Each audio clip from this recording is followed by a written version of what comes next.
구원을 얻는 것이 아닙니다. 오직 선하신 한 분, 그분과의 관계를 통해서 우리는 생명에 들어가게 되는 것이죠. 우리의 힘으로 생명에 들어갈 수 없어요. 요한복음 3장에 보면 오직 물과 성령으로 거듭나야 하나님 나라에 들어갈 수 있느니라 말씀하셨습니다. 다시 태어난다는 것은, 영적으로 거듭난다는 것은 하나님의 통치와 하나님의 다스리심 안으로 우리의 삶이 들어가는 것을 의미합니다.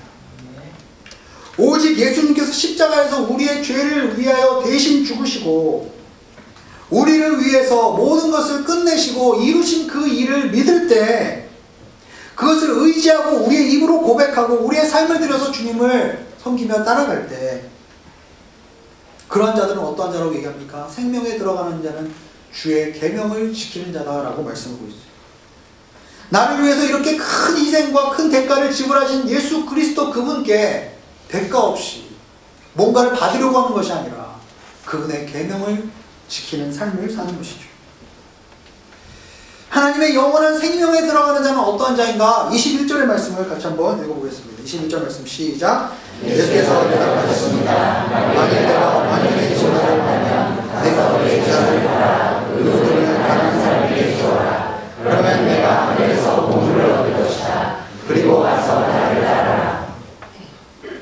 종교적인 틀 안에 갇혀 사는 삶, 아담 안에 있는 삶, 영적인 무기력과 습관적인 죄악 가운데도 신음하는 삶의 특징은 무엇인가?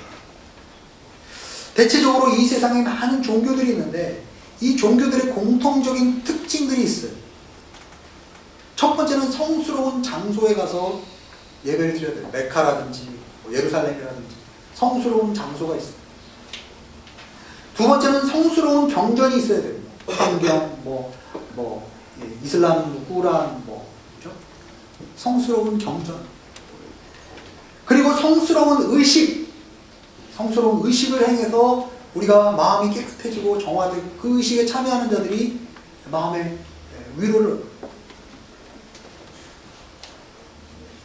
성스러운 사람.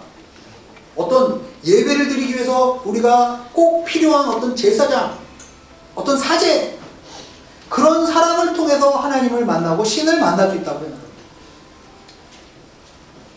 그리고 성스러운 윤리, 그 종교에서 요구하는 그러한 윤리를 행할 때 우리는 그 신으로부터 유익을 얻고 친절을 받고 그리고 신으로부터 축복과 번영을 누립니다. 그게 이 세상의 종교의 공통적인 그러한 모습이라고 할 수 있어요.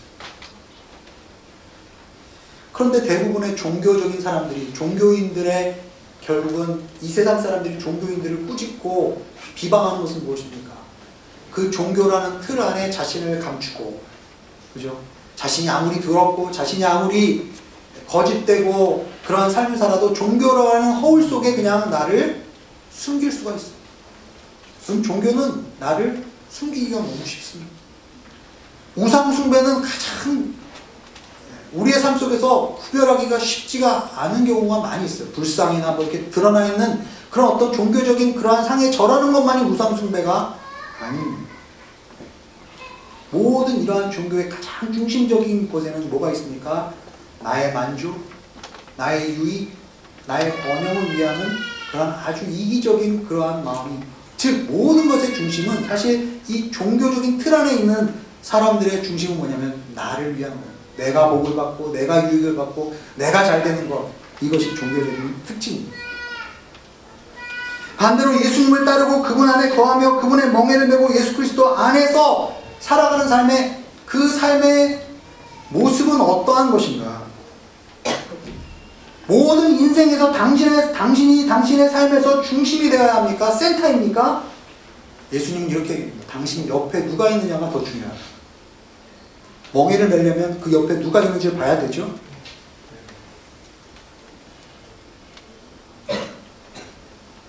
오늘 지금 읽은 이 19장 21절에 주님께서 영적 돌파를 위해서 우리에게 세 가지의 동사를 얘기해 주셨어요. 첫 번째는 가서 너의 모든 것을 팔고 그리고 그것을 사람들에게, 가난한 자들에게 나눠주라. 첫 번째는 가라.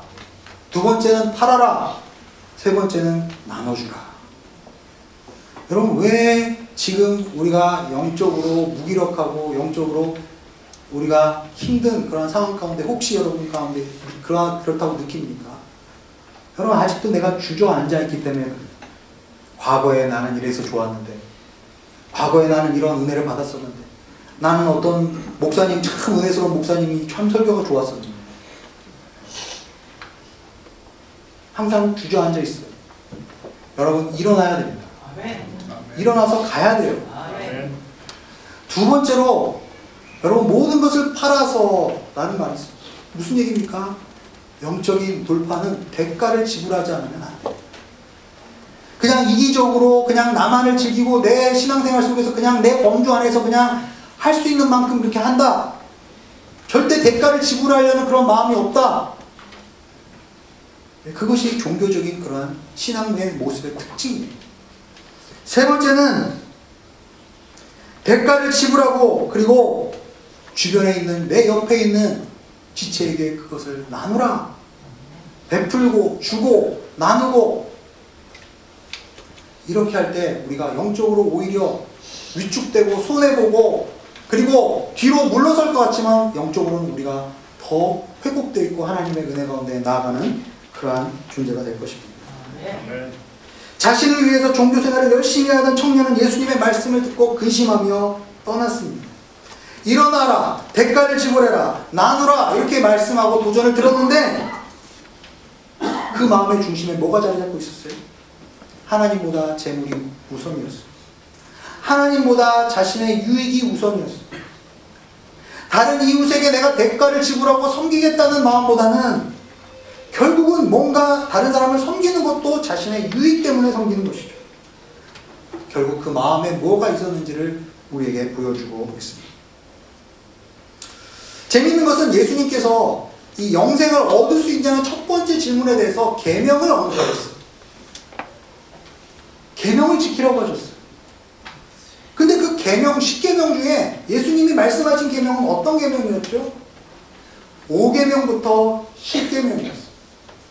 1계명부터 4계명까지는 하나님과 우리 자신의 관계를 규정하는 계명.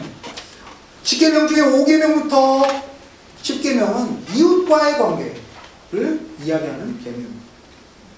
그러면 19절에 보면 이 모든 5번째, 5번째 계명부터 10번째 계명을 하나로 요약한 것이 무엇입니까? 내 이웃을 내 몸처럼, 내 자신처럼 사랑하라 라는 거예요.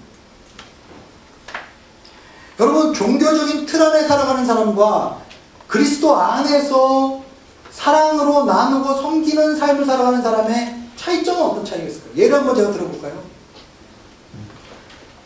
진실을 말해라. 교회에서 우리는 진실만을 말해야 된다. 동의하십니까? 아멘? 우리 교회에서 거짓말해야 될까요? 왜 진실을 말해야 돼요? 내 성경에 거짓말하지 말라고 그랬으니까요. 거짓말하면 우리 벌 받잖아요. 하나님으로부터 관계가 멀어지잖아요. 내가 불이익을 받잖아요. 이렇게 생각하는 사람은 뭐죠? 아직도 율법적인, 자기중심적인, 종교적인 틀 안에서 생활하는 사람. 그러면 내 이웃을 내 몸처럼 사랑하는 사람, 그리스도와 함께 멍에를 매면서 내 옆에 누가 있는지를 보면서 그 길을 걸어가는 사람의 특징은 무엇입니까? 거짓말은 상대방을 이용해서 자신을 포장하기 때문에 상대방에게 상처가 될 수 있어요. 그래서 이웃을 내 몸처럼 사랑하지 못하는 것이다. 그렇게 한번 생각해 보신 적 있으세요? 교회에서 우리는 제너러스하라고 얘기합니다. 관대하라고 얘기해요. 그렇죠? 헌금을 할 때나 이웃에게나 이럴 때 즐거이 기꺼움으로 해라. 우리는 왜 그래야 되죠? 성경에서 하나님이 관대하게 이렇게 잘 내는 자는 하나님으로부터 축복을 이따가 이제 나누지만 100배나 복을 받, 100배나 더 복을 받게 될 것이다. 그 안에는 뭐가 있죠? 내가 투자한 만큼 얻겠다. 그러나 내 이웃을 내 몸처럼 사랑하라는 하나님의 그 계명의 의해서 우리가 생각해 보면 우리가 관대할 때 우리는 어떠한 영적인 교훈을 받을 수 있습니다. 내 옆에 있는 지체가 내 관대함을 통해서 복을 받게 됩니다. 우리는 뒷담화라고 그러죠. 뒤에서 누구를 욕하는 거. 그 교회에서 해야 됩니까? 말아야 됩니까? 우리 교회에서는 뒷담화가 사라지길 바랍니다. 뒷담화. 네.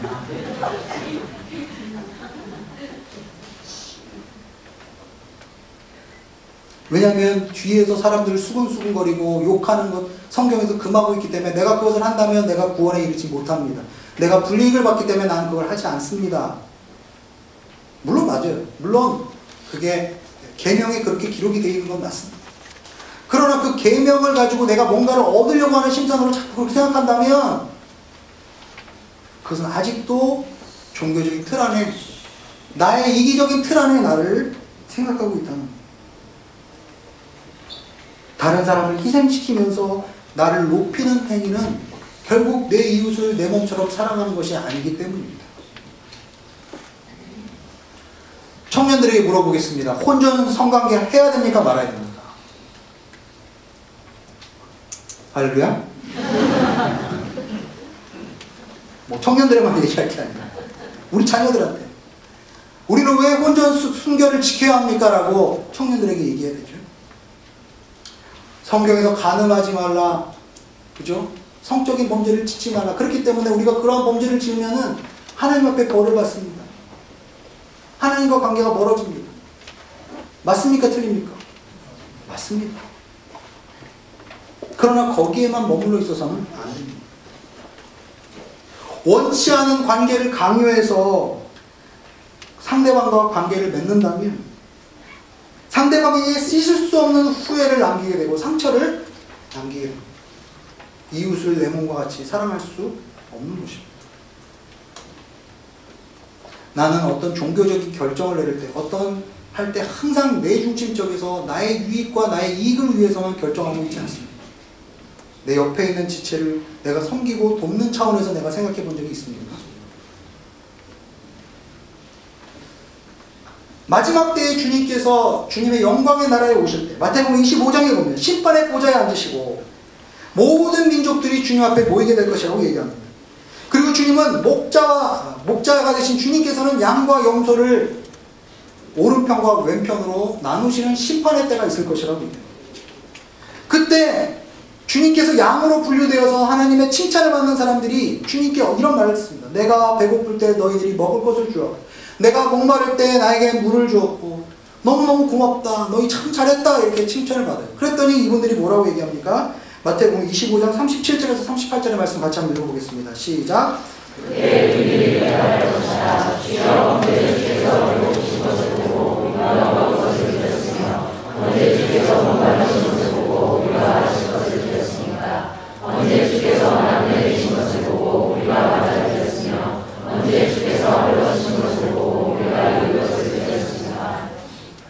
여러분 주님을 보고 계십니까?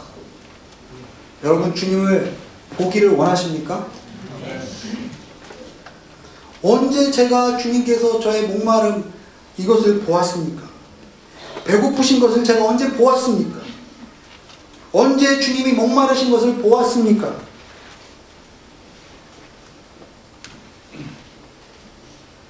자신들이 그렇게 했다고 하는데 자신들은 모르겠다는 거예요. 언제 그렇게 했습니까? 제가 언제 주님을 봤습니까? 주님의 대답은 이렇습니다.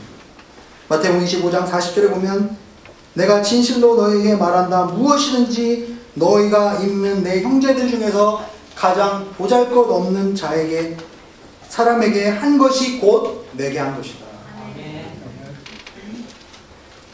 여러분이 인생의 중심이 아니라 여러분 옆에 누가 있느냐가 우리에게 굉장히 중요한 문제다.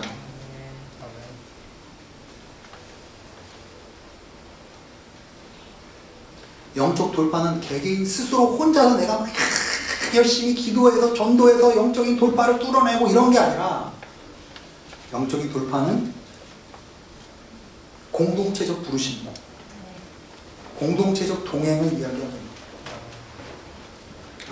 재미있는 것은 마태복음 19장 28절에서 29절을 보면 마지막 때의 심판의 이야기를 또 한 번 하고 있습니다. 28절과 29절의 말씀 같이 한번 읽어보겠습니다. 시작. 예수께서 그들에게 말씀하셨습니다. 내가 진실로 너희에게 말한다. 세상에서 인자가 자기의 영광스러운 보좌에 앉게 되면 나를 따르는 너희도 열두 보좌에 앉아 이스라엘의 열두 지파를 심판할 것이다.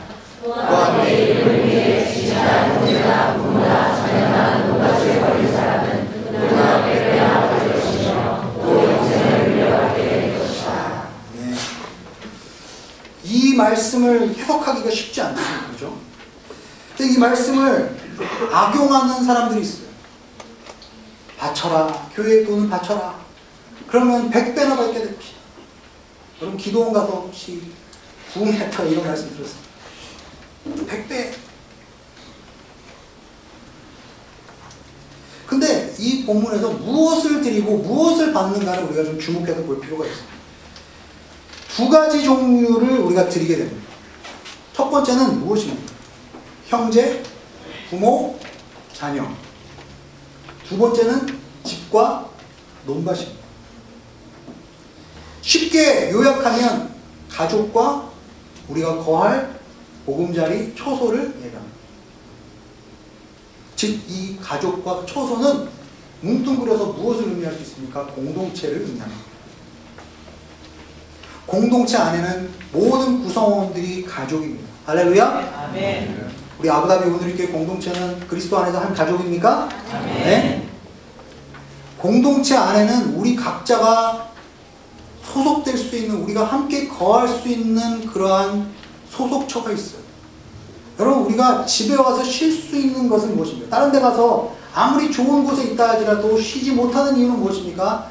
내가 편안하게 쉴 수 있는 내 거처가 아닐 수가 있기 때문에. 여러분, 하나님의 공동체는 우리가 편안하게 거할 수 있는 주님의 처소인 줄로 믿습니다. 아멘. 형제를, 자매를 예수님 때문에 사랑하고 섬기는 일이 생기고 내 것만을 챙기지 않고 취하지 않고 살아가면 어떻게 되는가? 부자가 되고 더 많은 나라의, 하나님 나라의 형제 자매가 나에게 생기게 된다는 거예요. 마가복음 10장에 보면 똑같은 말씀이 나와 있는데 마가복음 10장에는 이 세상에서 100배나 더 받게 될 것이다. 여기는 나중에 100배를 더 받게 된다고 그랬는데 마가복음 10장에 보면 이 세상에서부터 100배를 받기 시작한다는 거예요. 그리스도 안에서 형제, 자매가 우리가 가족이 되고 사도행전에서 우리가 함께 서로 공유하고 나누는 일들이 일어나게 되면 우리는 그 세상의 어떠한 자보다도 더 부유하고 풍요로운 삶을 그리스도 안에서 공동체 안에서 누리게 시작하게 된다는 것입니다. 아멘. 그리고 마지막 때가 되면 우리가 그 받는 그것이 영생이라는 거예요. 아멘. 우리가 생각할 때 이슬람에서는 천국을 뭐라고 생각합니까? 좋은 호텔 가서 벨리 춤추고 좋은 음식 먹고 즐기는 것을 그 천국이라고 생각합니다. 그러나 기독교에서 얘기하는 것은 함께 나누고 함께 섬기고 함께 거할 초소가 되는 곳이, 함께 우리가 주님이 주시는 그 거할 초소에 거하는 것이 진정한 천국의 모습이라고 얘기하고 있습니다. 요한복음 14장 2절에서 3절에 보면 내 아버지 집에는 거할 곳이 많다. 내가 있을 곳을 마련하러 간다라고 얘기하십니다. 내가 가서 너희가 있을 곳을 마련하면 다시 와서 너희를 내게로 데려갈 것이고 너희도 내가 있는 곳에 나와 함께 있게 될 것이다. 할렐루야. 아멘. 우리 모두가 그리스도 안에서 형제 자매가 되고 그리스도가 예비하신 그 공동체 안에서, 그 천국 안에서, 그 하나님의 나라 가운데서 하나님의 다스리신 가운데 들어가게 될 때 우리는 가난한 것 같으나 오히려 100배나 부자 같은 자들로 우리가 살아가게 됩니다. 그것이 바로 우리가 추구하는, 이 부자 청년이 얘기하는 영생이 아니라 예수님이 생각하는 영생의 모습이라고 얘기하고 있습니다. 이제 설교를 마무리하면서 제가 이제 영화 한 장면을, 마지막 장면을 보도록 하겠습니다. It's Wonderful Life. 잠깐만요. It's Wonderful Life. 멋진 인생이라는 영화입니다. 여러분, 요즘에 우리나라에서 크리스마스 때, 아까 1부예배 때 선생님들한테 물어보니까 우리 크리스마스 때 어떤 영화를 보죠? 나홀로 집에. 얼마나 가족들이 떨어져 지내는 게 많으면 크리스마스 때도 서로 그냥 떨어져 지내는 영화를. 영어로 홈얼론, 혼자서 크리스마스. 우리 NIU 학생들은 집에 갔죠? 크리스마스 때. 홈얼론 하지 마세요. 60년대 미국에서 70년대 미국에서 크리스마스에 가족들이 보는 영화 이게 It's Wonderful Life, 멋진 인생이라는 영화입니다. 여기 보면 뉴욕의 베드포드라는 조그만 마을에서 조지 베일리라는 사람이 신용대출조합이라는 회사를 운영하고 있어요. 그게 뭐냐면 가난한 사람들한테 주택 마련을 위해서 돈을 대출해주고 아주 적은 이자로 내 집 마련의 꿈을 이루도록 도와주는 그러한 일을 하는 사람입니다. 대부분의 사람들이 돈을 제때 갚지 못하기 때문에 이 회사는 항상 재정적인 압박과 이 부도의 위기에 시달리고 있는 그런 회사예요. 원래 이 친구는 어렸을 때부터 건장하고 똑똑하고 아주 사람들한테 인정받고 그런 귀한 친구였어요. 그런데 동생을 위해서 대학 가는 것도 포기했고 또 돈을 어렵게 모아서 유럽 여행을 갈 돈을 마련해서 떠나는 그날 아버지가 갑자기 쓰러지셔서 아버님이 운영하시던 그 회사를 억지로 맡아야 했습니다. 대학도 못 가고 동생 뒷바라지 하느라고 대학도 못 가고 결국은 아버님이 운영하던 그 조그만한 그 신용대출 회사를 운영하게 되었습니다. 동생은 나중에 스포츠 영웅이 되고 전쟁 영웅이 돼서 신문에 나오고 엄청 잘 나갔습니다. 그 회사는 오랜 세월 동안 가난한 가정들을 위해서 합리적인 이율로 주택을 자금을 융자해주고 항상 가난한